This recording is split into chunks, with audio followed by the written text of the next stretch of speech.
अस्सलाम वालेकुम। Story play book में खुश आमदीद। खुदा खुदा करके मेरे शौहर की मुलाजमत में तरक्की हुई और तनख्वाह के इजाफे के साथ इन्हें कार भी मिली तो हमारी खुशी का कोई ठिकाना ना रहा। दरअसल हम काफ़ी अरसे से इस तरक्की के मुंतजिर थे, लेकिन अंदरूनी खाना साजिशों की वजह से ये मौके हकदारों की बजाय कुर्बतदारों को मिलते रहे। इस काम के हवाले से मैंने मन्नत मांग रखी थी कि मैं दाता साहब के मिज़ार पर चादर चढ़ाऊंगी। सो एक इतवार की दोपहर को मैं अपने बेटे के साथ मिज़ार पर पहुंच गई। रश हस्बे मामूल बहुत ज्यादा था। हमने जाकर मिज़ार पर दुआ मांगी और चादर चढ़ाई। वहां से वापसी के वक्त तक मगरिब की आज़ान बुलंद हो चुकी थी। मैंने वजू करके नमाज अदा करनी शुरू कर दी। नमाज के बाद दुआ मांगते हुए मेरी नज़र सतून से टेक लगाए एक हंसता हाल वजूद पर पड़ी तो मेरे जहन को हैरत का शदीद झटका लगा था। वो इंतहाई मानूस चेहरा था, लेकिन गर्दशी ज़माना ने नक्शो नगार को धुंधला दिया था। बिखरे हुए बाल, गंदे कपड़े और एक पांव पर पट्टी बांधे हुई इस शख्सियत को मैंने हिना खाला के नाम से शनाख्त कर लिया। बचपन में गांव में वो हमारी पड़ोसन थी। बाद में शादी और मुलाजमतों के बाद हम तमाम बहन भाई शहर में मुंतकिल हो गए। वालदैन की जिंदगी तक गांव से राब्ता रहा, खुशी कमी में शिरकत करते रहे। इनके फौत होने के बाद हमें रोजगार में मुब्तला होकर सब कुछ भूल भाल गए। आज तकरीबन 20 साल बाद ये चेहरा देखकर यादों की पिटारी खुल गई। मैं तकरीबन भागती हुई इनके पास पहुंची और हिना खाला कहकर इनके गले लग गई। अस्सलाम वालेकुम, कैसी हैं आप? वो थोड़ी देर तक मुझे पथराई हुई नजरों से देखती रही। यकायक इनकी आंखों में शनाख्त की परछाइयां उभरी और फिर जोबन बार दिल बरसात शुरू हुई तो मुझे इनको चुप कराना मुश्किल हो गया। इस वक्त मैंने इनसे कुछ पूछना मुनासिब ना समझा।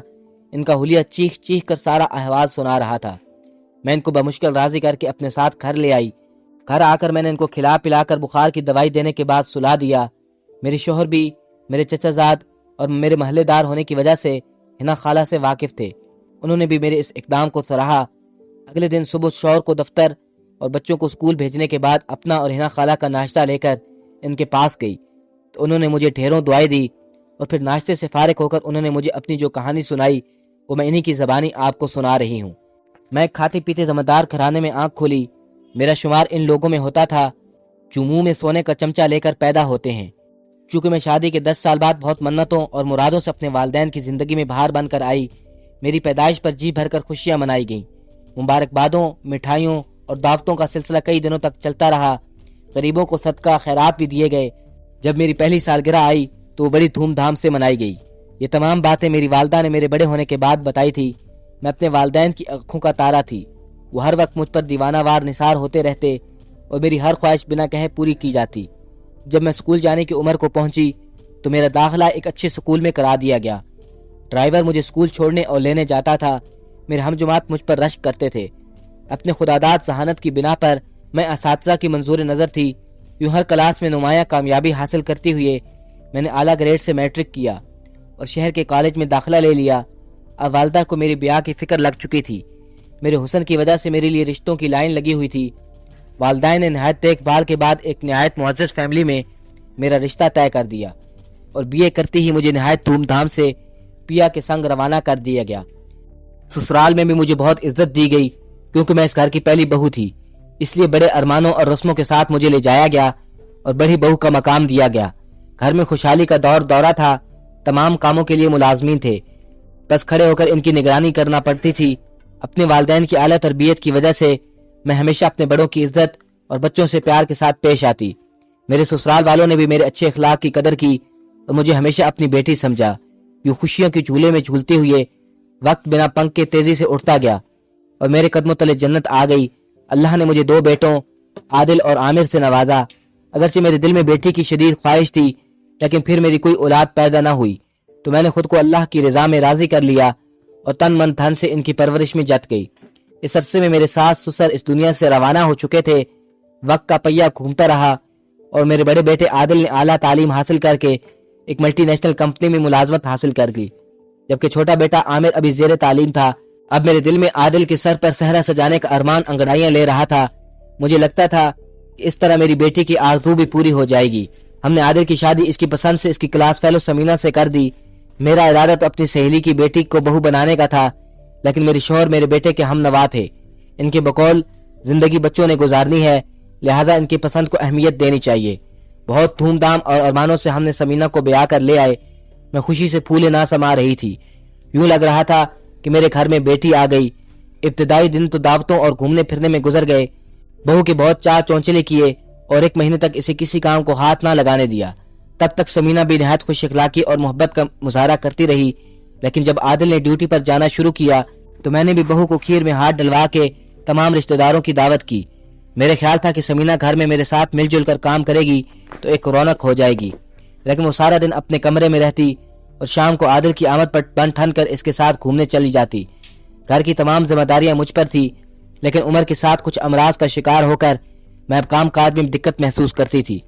मैंने बेटे से बात की और बहू को भी समझाया। नतीजा वही निकला, 3 बात पर कुछ असर न हुआ।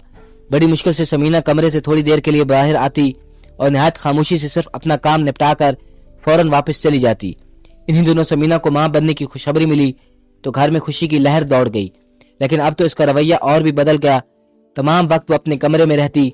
आदिल ने बीवी के कामों के लिए एक मुलाजमा रखी हुई थी, खाना भी कमरे में पहुंचाती। मैं सब कुछ देख रही थी, मगर सब्र के सिवा कुछ चाराकार न था। एक रोज बस अचानक ही हमारे घर पर आसमान टूट पड़ा। मेरे शौहर दफ्तर से वापसी पर कार एक्सीडेंट में जख्मी हो गए और अस्पताल पहुंचने से पहले रास्ते में दम तोड़ गए। जब घर में इत्तला पहुंची तो मुझे तो सुनकर सकता हो गया। अहले मोहल्ला और रिश्तेदारों से घर भर गया।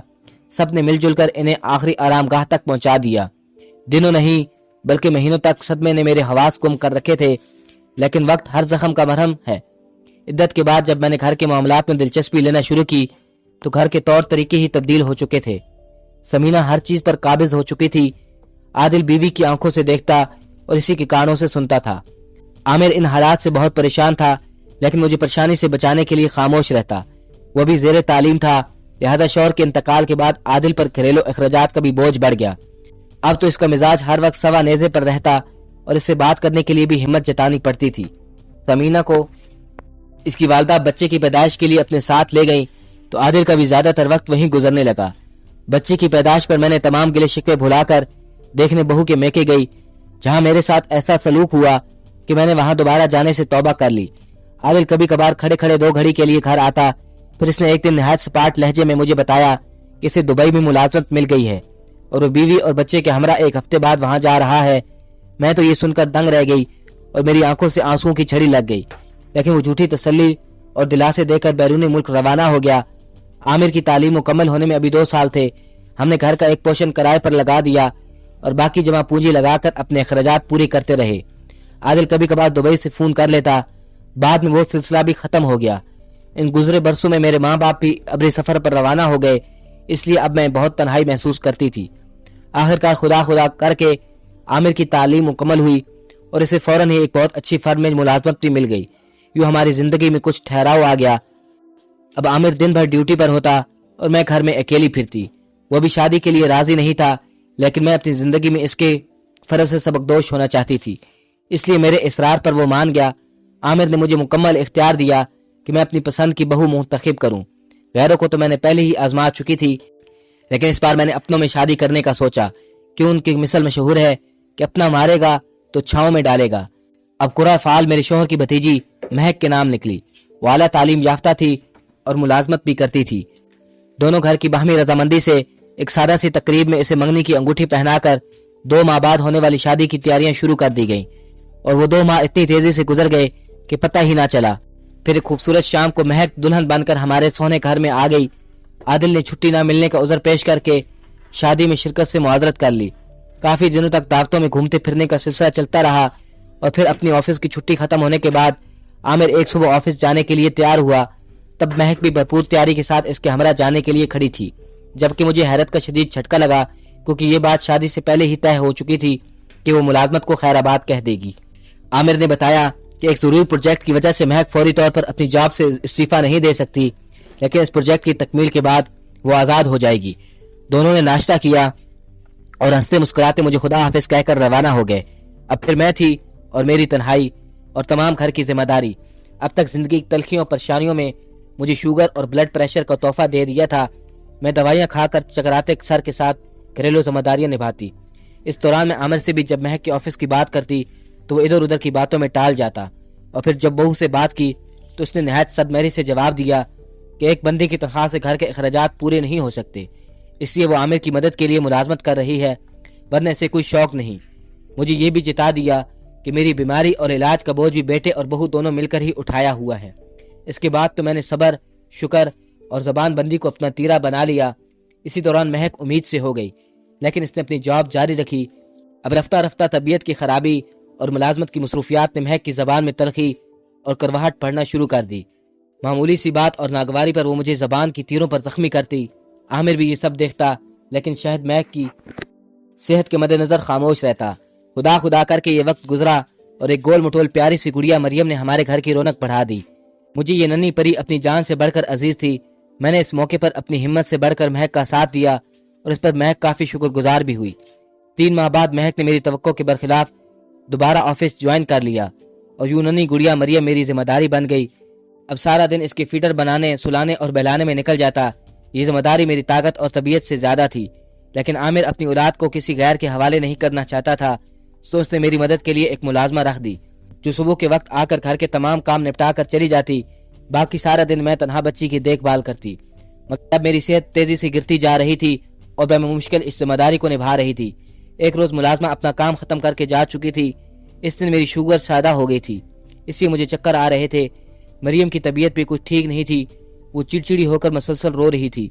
اسے گود میں لیا اور کچن میں جا کر اس کا فیڈر بنا رہی تھی۔ اچانک میری آنکھوں کے آگے اندھیرا چھا گیا اور میں سنبھلنے کی تمام تر کوششوں کے باوجود بچی کے ساتھ گر گئی۔ وہ گرنے کی وجہ سے چیخ چیخ کر رونے لگی۔ اسی وقت اتفاق سے مہک کی آمد ہو گئی۔ اس کے پاس داخلی دروازے کی چابی موجود تھی۔ اب بچی کو زمین پر گرے ہوئے روتا دیکھ کر وہ غصے میں پاگل ہو کر بری طرح چیخنے چلانے لگی۔ میری تمام خدمات کو بھلا دیا تھا، مجھ پر اپنا سارا غصہ نکال کر مریم کو لے کر اپنے کمرے میں بند ہو گئی۔ میرا صدمے سے برا حال تھا۔ ہم و غصے سے میرے دل پر ایسا غلبہ پایا کہ میں اسی حالت میں گھر سے نکل آئی۔ میں جانتی تھی کہ میرا بیٹا بھی بیوی کی ناراضگی کے ڈر سے میرا ساتھ نہیں دے گا۔ سامنے مجھے ایک رکشہ نظر آیا، اس میں بیٹھ کر میں داتا دربار چلی گئی۔ اب میں اپنی بقیہ زندگی وہیں گزارنا چاہتی تھی۔ میں نے تمام رشتہ داروں کو آزما لیا اور اب مجھ میں مزید برداشت نہیں تھی۔ تم مجھے وہیں واپس چھوڑ آؤ۔ حنا خالہ نے اپنی داستان ختم کی تو مجھے احساس ہوا کہ میرا چہرہ آنسو سے بھیگ چکا ہے۔ یہ ہمارے معاشرے کا المیہ ہے۔ والدین جو اپنی تمام عمر بچوں کے لیے وقف کر دیتے ہیں، وہی اولاد ان کو بڑھاپے میں بوجھ سمجھتی ہے۔ ایک ماں اکیلی 10 بچوں کو پال لیتی ہے، لیکن وہی 10 بچے مل کر اپنی ماں کو نہیں سنبھال سکتے۔ میں نے ان کو تسلی دی اور ان سے کہا کہ وہ میری والدہ کی جگہ پر ہیں اور میں ان کو ہرگز نہیں جانے دوں گی۔ میرے شوہر نے بھی ان کو بہت سمجھایا۔ بہت اصرار کرنے پر ہم انہیں روکنے میں کامیاب ہو گئے۔ اللہ کے آنے سے گھر میں برکت ہو گئی۔ انہوں نے دھیرے دھیرے میری بہت سی ذمہ داریاں اپنے سر لے لیں۔ میں ان کو گھر پر چھوڑ کر بے فکری سے کہیں بھی چلی جاتی۔ انہوں نے مجھے صرف زبان سے بیٹی کہا ہی نہیں تھا، بلکہ ہمیشہ بیٹی ہی سمجھا اور میری زندگی میں آسانیاں پیدا کرنے کی کوشش کی۔ اسی دوران میں نے حنا خالہ سے ان کے گھر کا پتہ لے کر ان کے بیٹے عامر اور بہو مہک کو حنا خالہ کے اپنے گھر میں ہونے کی اطلاع بھی دی۔ ان دونوں نے میرے گھر آ کر ان سے اپنے رویے کی معافی بھی مانگی۔ خالہ نے ممتا سے مجبور ہو کر بیٹی اور بہو کو معاف تو کر دیا، لیکن ان کے ساتھ جانے سے صاف انکار کر دیا۔ وہ میرے پاس ہی رہی۔ ان کا اور میرا ساتھ 10 سال رہا اور جب ان کا انتقال ہوا تو مجھے یوں محسوس ہوا کہ جیسے میں دوسری مرتبہ اپنی والدہ سے محروم ہو گئی ہوں۔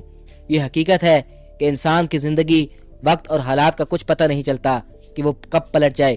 اپنے والدین کی اکلوتی اولاد، ان کی آنکھوں کا تارا، جسے انہوں نے زندگی بھر دنیا کی ہر خوشی دی اور وہ اپنی زندگی کے آخری دور میں لاوارث ہو کر ایک مزار پر پڑی تھی۔ اللہ ان کی مغفرت کرے اور ایسی اولادوں کو بھی ہدایت بخشے جو اپنے والدین کی قدر نہیں کرتے۔ دوستو، ویڈیو کو آخر تک دیکھنے کا شکریہ۔ کمنٹس میں بتائیے گا آپ کو یہ کہانی کیسی لگی۔ ملتے ہیں ایسی نئی دلچسپ کہانی کے ساتھ، تب تک کے لیے اللہ حافظ۔